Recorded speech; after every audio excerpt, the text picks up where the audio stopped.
Au temps de l'Ancien Testament, Christ s'est manifesté comme Dieu. C'était le temps de Dieu le Père. Le Nouveau Testament arrive. Nous considérons le Nouveau Testament comme le temps du Fils. Jean chapitre 16. Jésus arrive. Il annonce la venue du Saint-Esprit. Jean chapitre 14.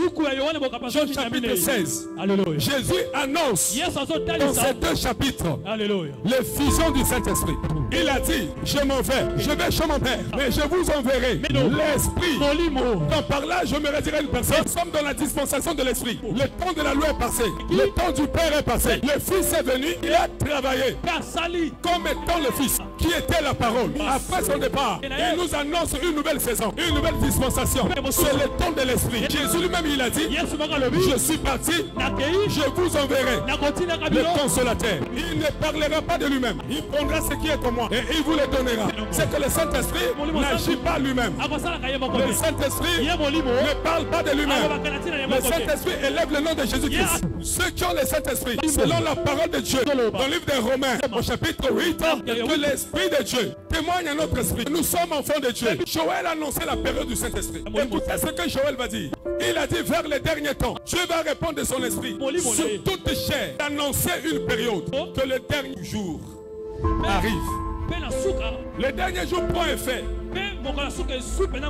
à partir de la résurrection de Jésus. Et quand Jésus s'est ressuscité, il est allé au ciel. Nous a inauguré le premier jour de fin des temps. C'est depuis 2000 ans que le règne du Saint-Esprit a commencé. C'est depuis 2000 ans que le Saint-Esprit a commencé à opérer des miracles. Quand Christ était là, le Saint-Esprit ne pouvait pas se manifester. Il fallait qu'il vienne pour annoncer. Lorsqu'il est parti, il nous a donné son esprit. Venez écouter. Genèse 1er, verset 1 à 2. La Bible dit qu'au commencement, l'Esprit de Dieu mouvait sur la surface des eaux.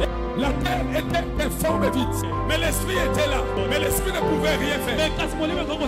Pourquoi?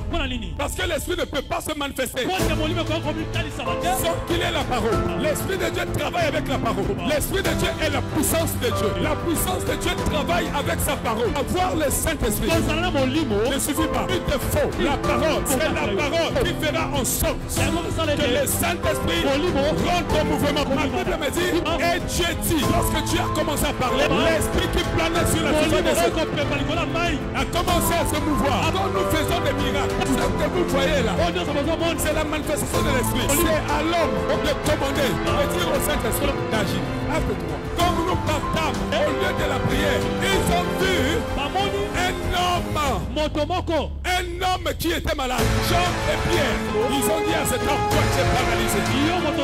Ils s'attendaient à recevoir quelque chose d'eux. Jean le regarde et dit, regarde-moi bien. L'Esprit a commencé à se mouvoir. Alors ils ont dit quoi? Ils ont dit, nous, moi Pierre, je n'ai rien à te donner. Ce que j'ai, c'est quoi? Il a activé l'esprit de la guérison. Pierre a activé l'esprit de la guérison qui était en lui. Il a dit ce que j'ai. Le problème c'est de me fixer. Le problème c'est de me voir. Lorsque tu regardes un homme au point, tu vas recevoir ta guérison. Ce que j'ai, je te donne. Lève-toi. L'esprit qui était dans Pierre. Si vous voulez comprendre très bien les Écritures, Pierre va bien. Pierre, un jour, il va le témoigner. Il dit, chers frères et sœurs, c'est Jésus que vous avez crucifié. C'est Jésus que vous avez tué.